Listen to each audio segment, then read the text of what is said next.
நாளைக்கு தான் சேகர் பார்ப்பேன்.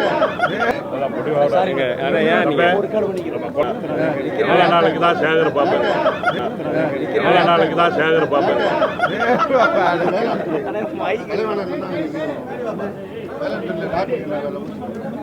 டெல்டா ஒட்டி இருக்கும். டெல்டா ஒட்டி இருக்கும்.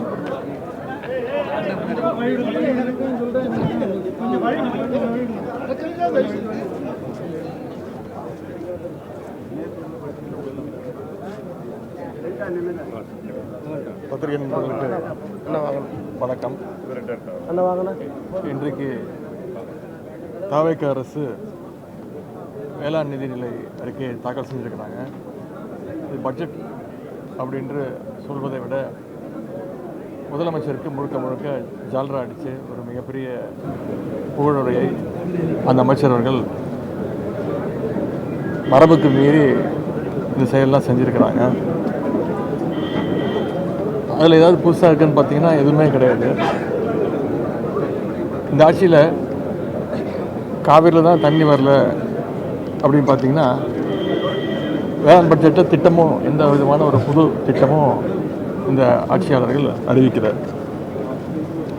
எத்தனையோ பிரச்சனைகள் இருக்கின்றது. ஒரு விவசாயிகளுக்கு கடந்த நாளைக்கு தான் சேகர் பார்ப்பேன். நாளைக்கு தான் சேகர் பார்ப்பேன். நாளைக்கு தான் சேகர் பார்ப்பேன்.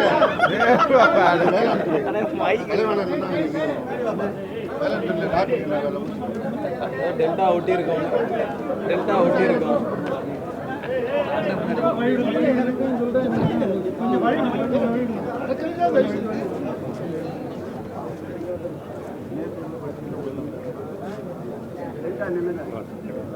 பத்திரிகை நண்பர்களுக்கு வணக்கம். இன்றைக்கு தாவேக அரசு வேளாண் நிதிநிலை அறிக்கையை தாக்கல் செஞ்சுருக்கிறாங்க. இது பட்ஜெட் அப்படின்று சொல்வதை விட முதலமைச்சருக்கு முழுக்க முழுக்க ஜால்ரா அடித்து ஒரு மிகப்பெரிய புகழுரையை அந்த அமைச்சர் அவர்கள் மரபுக்கு மீறி இந்த செயலெலாம் செஞ்சுருக்கிறாங்க. அதில் ஏதாவது புதுசாக இருக்குன்னு பார்த்தீங்கன்னா எதுவுமே கிடையாது. இந்த ஆட்சியில் காவிரியில் தான் தண்ணி வரல அப்படின்னு பார்த்தீங்கன்னா வேளாண் பட்ஜெட்டை திட்டமும் எந்த விதமான ஒரு புது திட்டமும் இந்த ஆட்சியாளர்கள் அறிவிக்கிறார். எத்தனையோ பிரச்சனைகள் இருக்கின்றது. ஒரு விவசாயிகளுக்கு கடந்த